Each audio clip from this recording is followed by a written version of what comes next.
The original John Wick has stood the test of time as one of the more perfect modern action movies. We've loved the premise since the first time we heard it. Man loses wife, man gets dog, mobster kills dog, and man violently gets his revenge on about 90 people. The dog is avenged, a new dog is acquired, all is right in the world. That's crazy shit, man.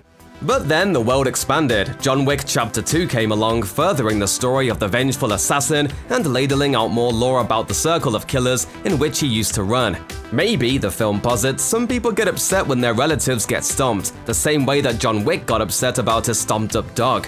Commence to more killing as John Wick fights to survive the wave of shooters coming for him. John and his new dog go on the run, with danger around every corner. Common gets a knife stuck in his torso. John Wick does Joker's trick.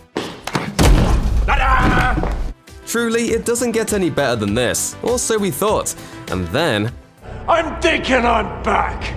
This is the world that viewers can expect to walk into if they flip on John Wick Chapter 3 Parabellum, the threequel that's making waves on Netflix in certain international markets right this minute. Sorry Americans, not on your Netflix, only other regions. It's a world of action, a world of adventure, a world where the exchange rate on giant gold coins remains bamboozlingly inconsistent. Like, you can use one to buy a gun, but you can also use one to buy a gin and tonic?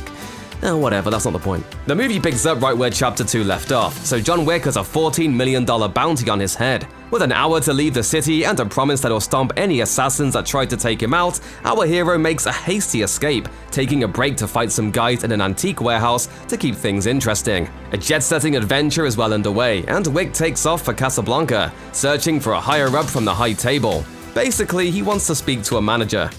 I'd like to see the manager. Of course.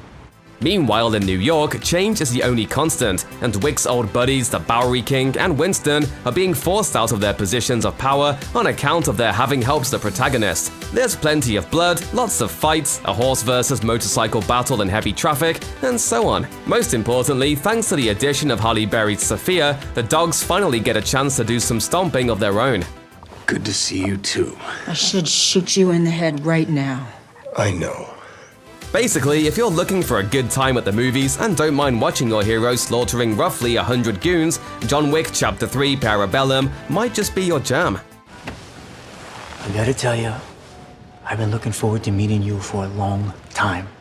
It is a rare and beautiful thing to find a movie about a guy who's great at shooting people that gets near uniformly glowing reviews. John Wick Chapter 3 Parabellum is that beautiful thing. With a certified fresh critics rating of 89% on Rotten Tomatoes, the third movie in the saga of John Wick is neck and neck with Chapter 2 for the title of best reviewed film in the franchise. The Chicago Tribune called it the best of the three so far. The Guardian told, quote, "Fight sequences so balletic, you might forget you're watching violence," until Reeves sinks a knife into a man's eye. Peter Travers of Rolling Stone, in a 4.5 out of 5-star review, told hesitant potential viewers, "You can wait around and hope for a bigger, badder burst of action fireworks than John Wick 3, but you'd be kidding yourself." All in all, John Wick Chapter 3 is everything that fans could hope for in a blockbuster action sequel. It offers the same flavor of violence being doled out in the first two films, with a considered bump in intensity and ambition from series director Chad Stahelski. The worst thing you can say about the picture is that it ends with more of a question mark than a period.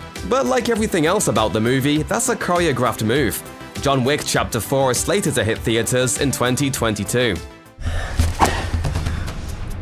Senang bertemu Anda, Mr. Wick.